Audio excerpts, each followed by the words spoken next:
What's up, Meta Nerds? This video is all about the Protosaber. These were the ancient precursors to the lightsaber, and they worked in a similar way, but had some very important differences. The Protosabers still used a focusing crystal, but as you can see, these crystals were visible, sticking out of the emitter of this saber, and the biggest difference was that the Protosaber had to be physically connected to this power pack. The technology at the time could not supply enough power to generate a blade, and so they needed this external power supply, which would often be carried on the user's belt or on their back. Like most technologies even from our world, even though these were much bulkier, these Protosabers were larger and still less powerful than your average lightsaber. This power cable also limited the user's range of movement, while also being something that could get snagged on difficult terrain or in the middle of a battlefield, but it also prevented the use of some of the most amazing force abilities, like the saber throw, or telekinetically using your lightsaber in combat.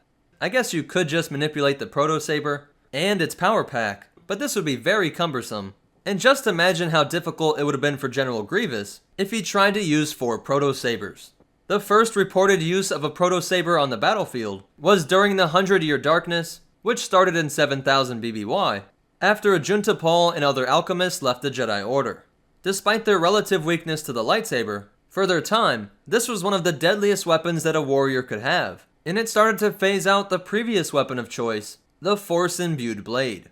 Over time, advances in both materials and technology meant that they had smaller power cells which could output even more energy than that big old power pack, and superconductors were developed which made it so that a lightsaber only lost energy when it came in contact with another material. And so the lightsaber was more powerful, could operate longer, and was much less cumbersome to use in actual fighting. So all of this made the Protosaber obsolete, but there is evidence that many Jedi, Dark Jedi, and Sith simply upgraded their Protosabers to lightsabers and having the same general shape of the hilt, as evidenced by the lightsaber that belonged to Vima Deboda's ancestor, who was alive sometime during the Old Republic. And some believe that the first blade, which is often cited as the very first lightsaber, was also a converted Protosaber. The galaxy went on without Protosabers for a couple thousand years, before a Selkath Jedi who was fighting during the Clone Wars created what he called a Retrosaber, which was just your modern lightsaber, but also connected to a power pack that he wore on his belt,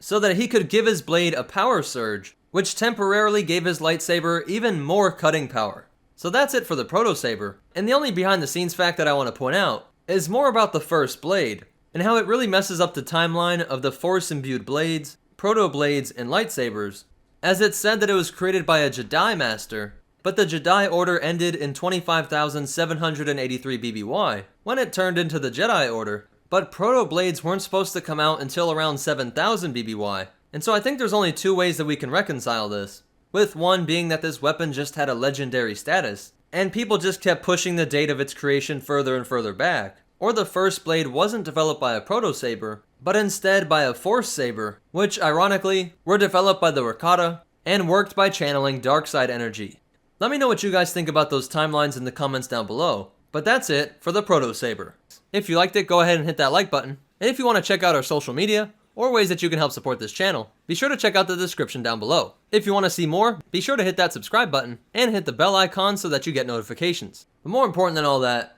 remember, fighting Proto Grievous won't be too hard, and the Force will be with you, always.